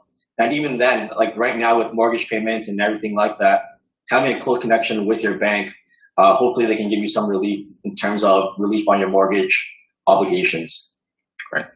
So we do want to have some time for networking. So we've got one question from the audience. Legislative aid for Commissioner Ken Hagan is on the line with us today, and Rich Reedy has a question. Rich, can you see and hear and talk with us?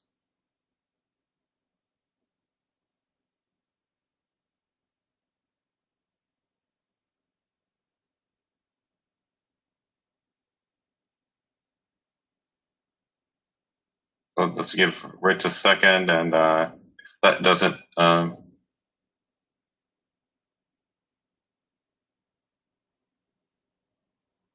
Okay, I'll go ahead and read Rich's question. Obviously, COVID-related things are going to command the bulk of interest and money in the near future. Rich's question is, how can we support unrelated innovations and advancements? What are some things we can do to help support innovation in the community. I don't know if any of you want to take a stab at that. Just what are some ways that we can continue to support innovation while so much attention is going toward COVID, I think is what Rich was trying to ask there, if I didn't mess it up too bad. Go ahead, Tracy. I would say one of the things that you can do is just continue to support local and support some of the initiatives. When people start posting stuff on social media that they're working on something, give them the amplification effect. So like when Terry and Steve with Amrock are working and they need additional supplies, just like the post and share it, because those amplification that we can do locally really help gets that stuff out there. When Ian's out there giving out tacos to the hospital, share that stuff. We use our social networks to be able to amplify the messages, and that's going to help with the innovation because they're going to get the reach. It's going to reach the people it needs to. The problem is sometimes we're talking in a small little vacuum, and we need to be talking in a much bigger room. So not everybody has a platform like this to speak on. So really try to keep helping those people. So speaking of networking and sharing, you can look at every participant, everybody in this conference. You have some links there. You can link your LinkedIn account to that. That way we can all connect easily with one another. So we did start late today, so I wanted to make sure we had some time just for the networking. So unless anybody else has something really that you wanted to add to that response from Tracy, we'll go ahead and wrap up the panel and get back to working. Anybody else?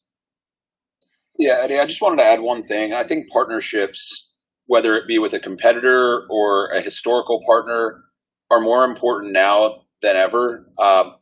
I can tell you that we had incredible success by partnering with another campaign that was almost identical to our One Taco at a Time campaign, started by one of the gentlemen who started On Bikes, another local nonprofit. He started a Fueling the Front Lines campaign. And we've been able to maximize the dollars that are being spent by splitting the cost of some of these engagements. And I mean, someone like the folks at Crossover being able to donate these gift bags, we're amplifying the good that we're able to do by partnering together.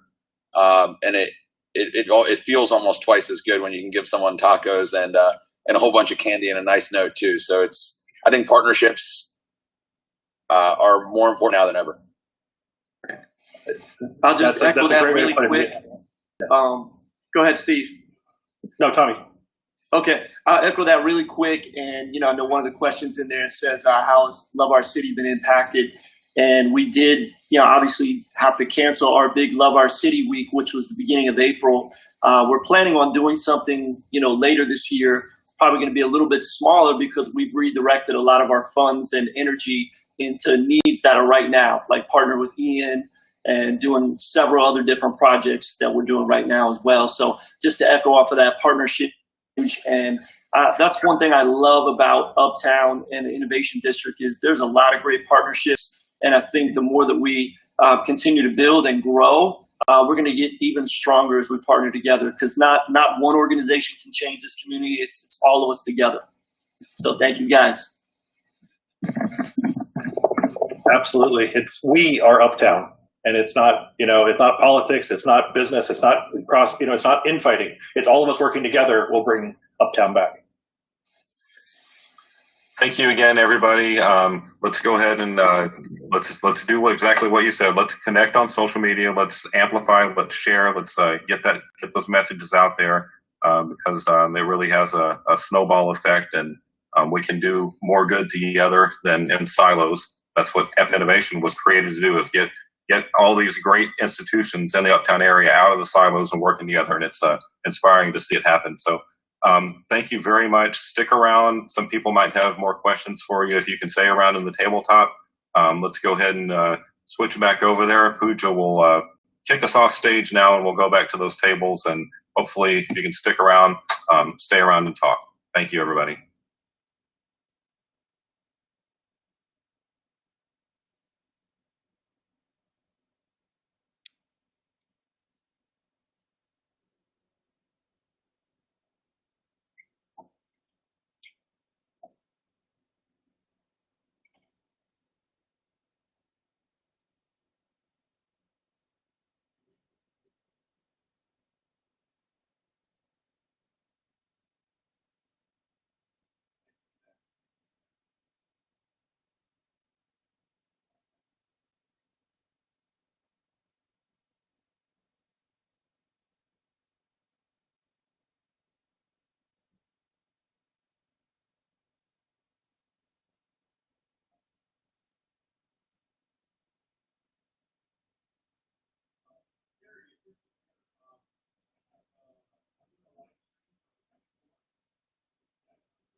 Hi, everybody. This is Tracy Ingram. We just had a great state of Uptown. I have a couple people who are going to be joining me real quick to kind of go over some of the cool stuff that's happened. There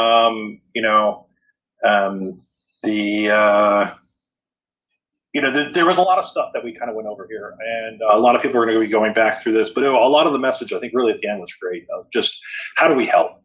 How do you help people, do so much?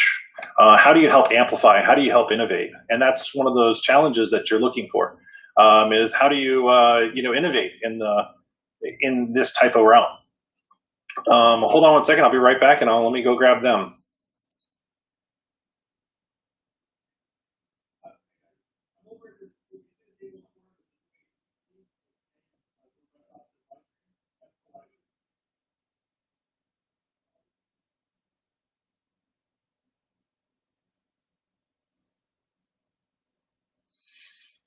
Okay, I'm going to ready to join me over here.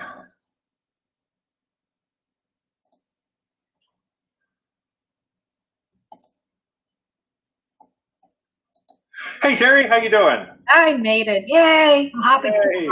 It's a very weird experience. It is. It's weird. It's different.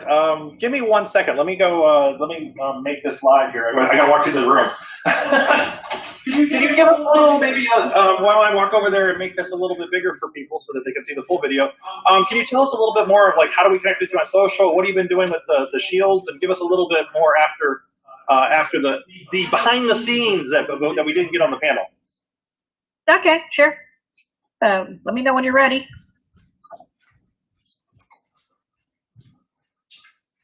Oh, we're live now. We're already. This is still the live stream. I'll just sit here and keep staring blankly into the camera, wherever the camera is. Yeah, no, we're still live here. We're on. Yeah. We're online.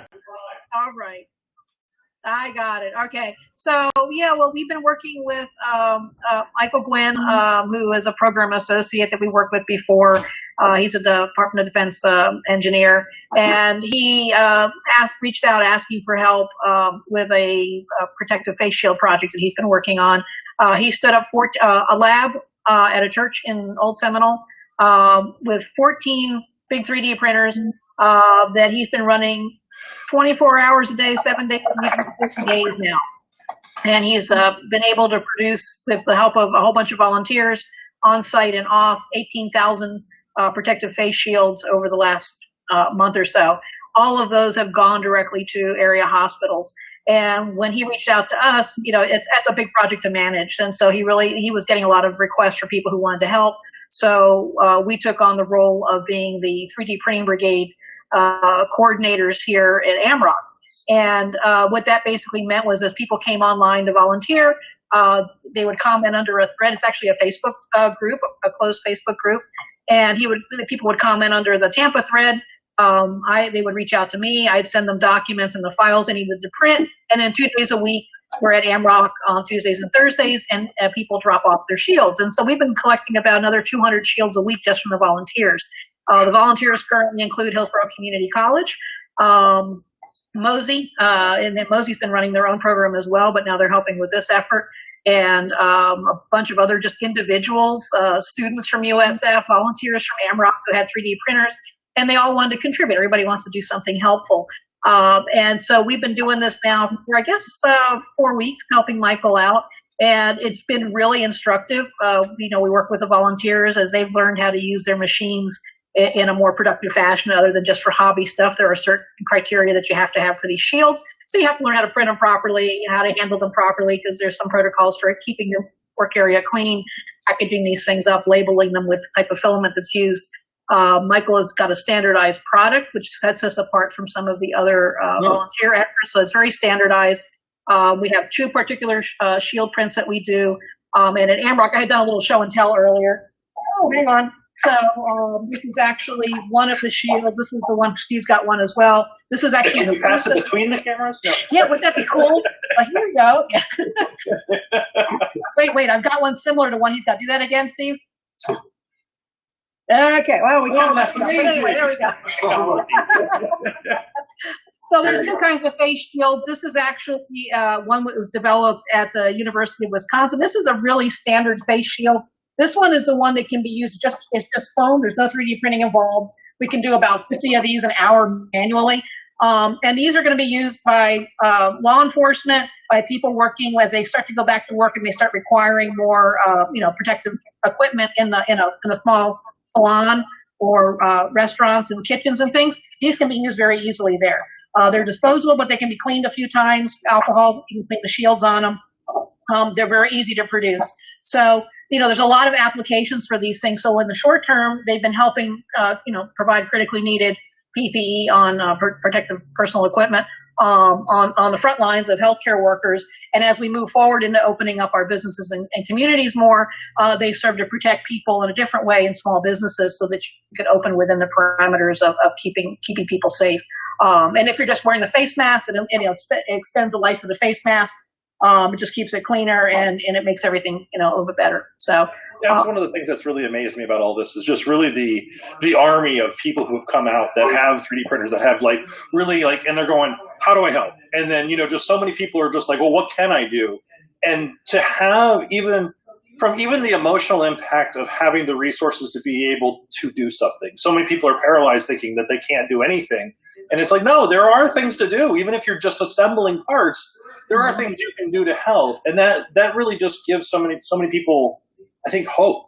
Even if they're not necessarily seeing the output of what they're doing, the ability to actually be part of something like this.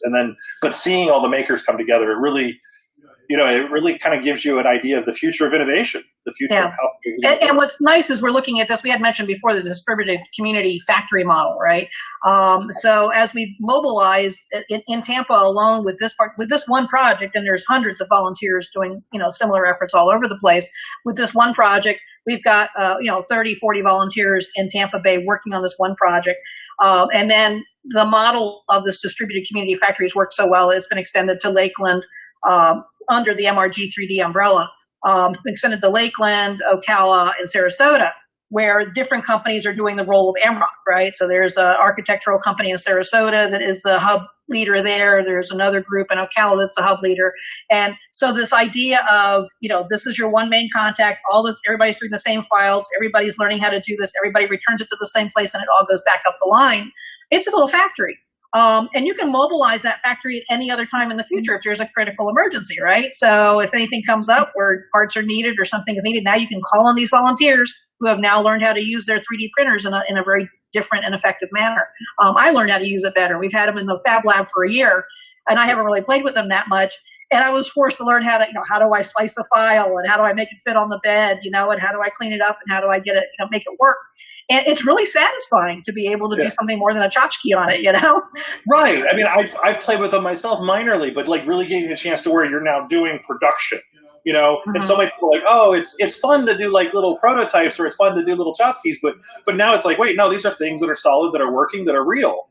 And that is a big shift. Yeah, and it's not efficient. I mean, 3D printers are slow. They are so slow. It takes 4 hours to print one shield, or people are stacking them so you can stack the files in different ways, and you can at most get maybe 2 or 3 out of it every 4 hours.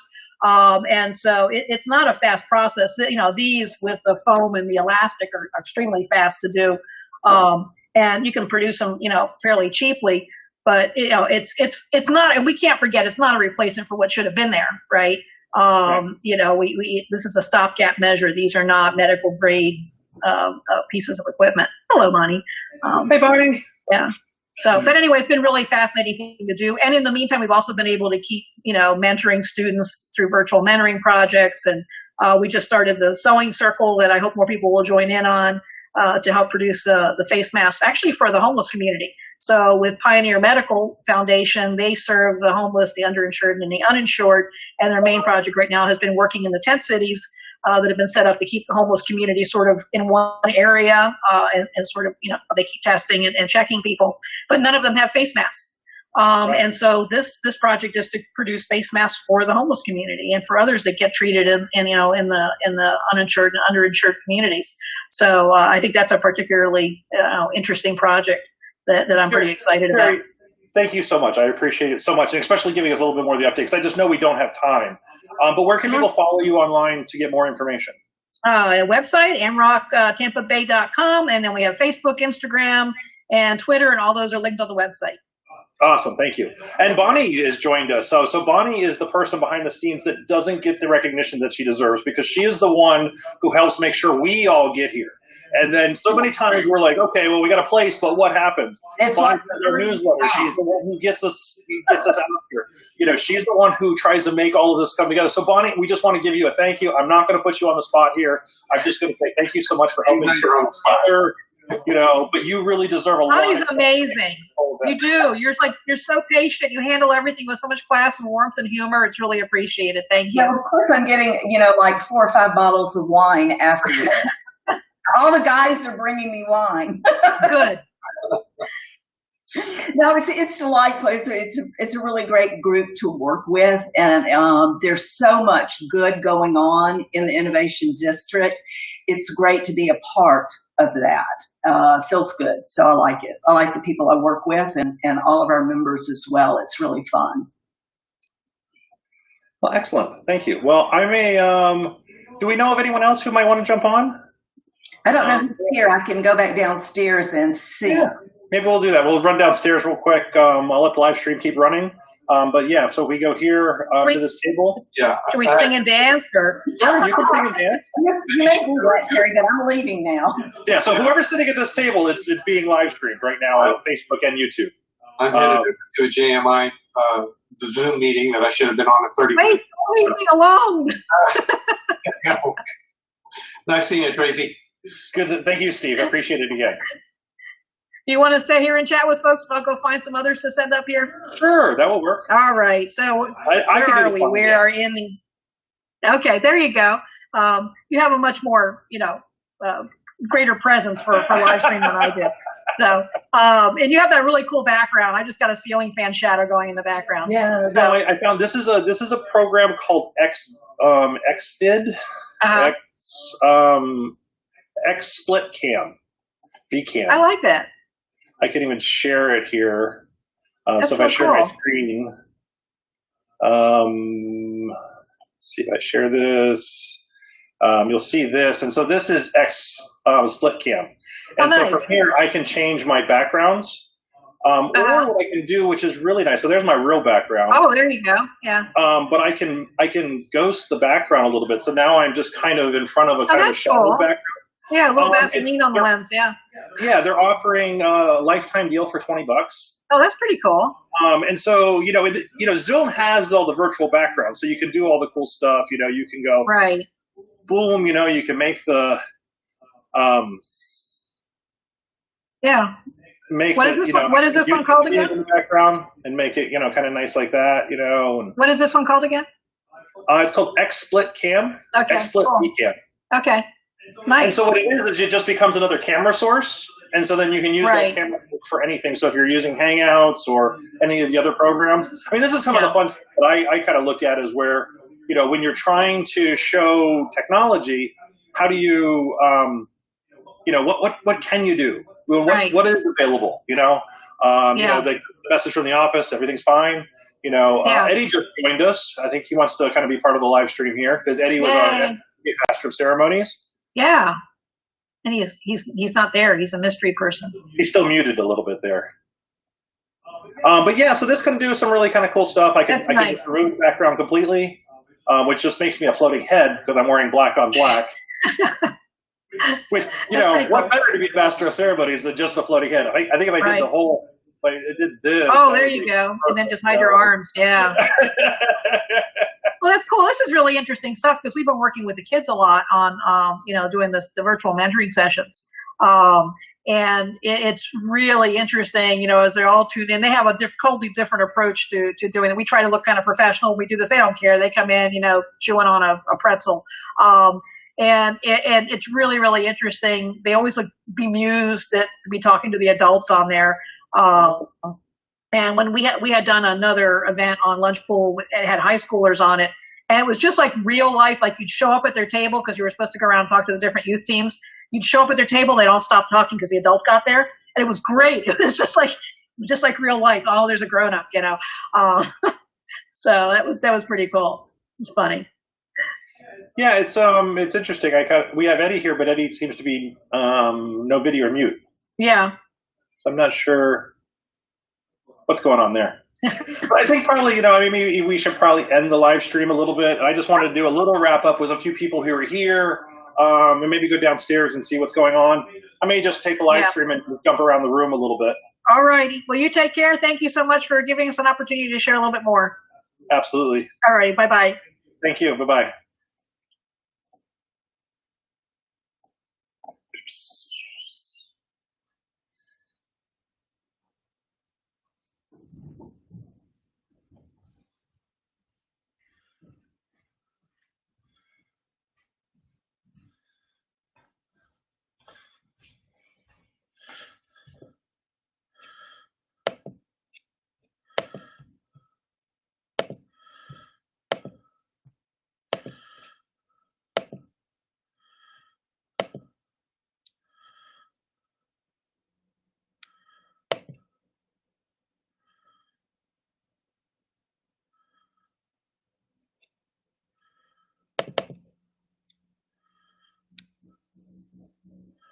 This is having a great time. I mean, like, just, you know, we're going to start moving my daughter in, which she's already starting to click out the demands.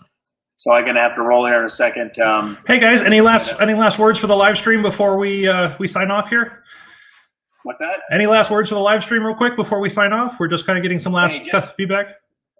Tracy, tell those guys this was like a home run. I know there's a lot they want to work on, but this is phenomenal, and everybody did great. Benjamin and Christopher, thank you for participating. Tommy, that was awesome. I mean, you guys literally rock. And hey, you know, I've been talking with Yingling. They're going to be circling back around.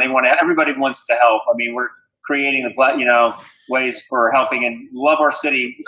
We're going to be all in on love our city. Yep. So you know, we feel bad. We each year we do more, but we're going to keep doing more. And you've done a phenomenal job. Thank you, man. Awesome. Thank you.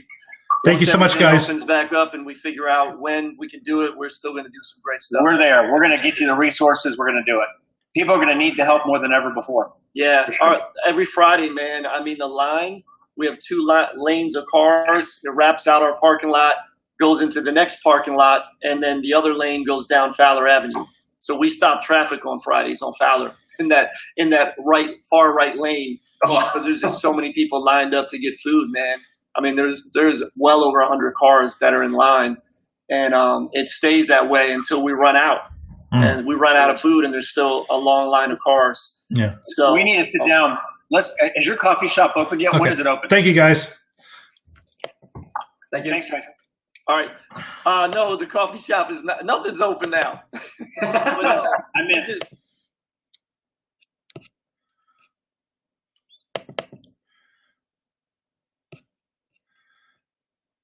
Hey, Pooja. Hey. Hey, do you want to have little comments for the live stream? Everything went well. We were really great about it. You know, there's always going to be technical difficulties with anything. We've got nothing but great reviews. Mark just gave amazing reviews. Other companies are looking at kind of lunch pool technology right now. We just want to thank you a lot just to see what's going on. Okay. I'm going to jump around a little bit. I just wanted to get you to say hi. Thank you.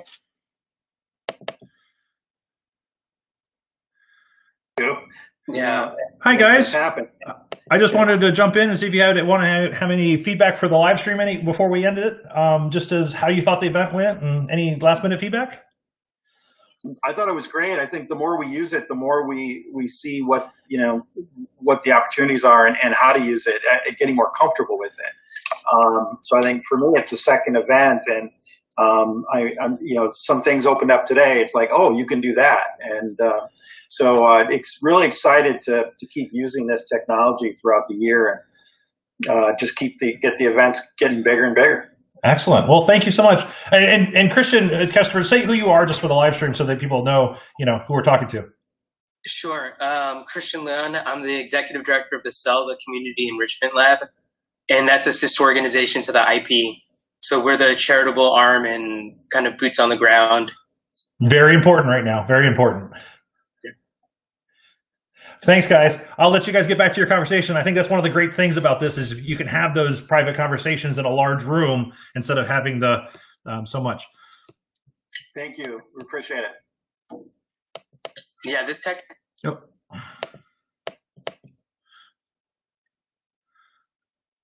People are used to being on, virtual stuff all the time, how they're going to be able to join in things that normally they wouldn't participate in. I think that the reach of all these events is going to get a lot bigger than it was before, actually.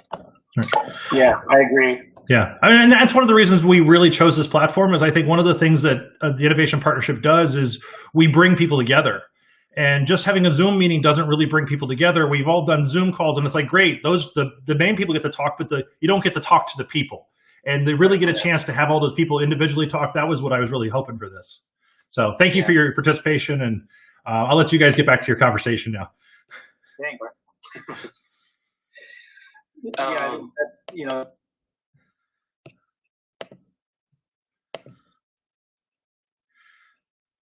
Thank you, everybody.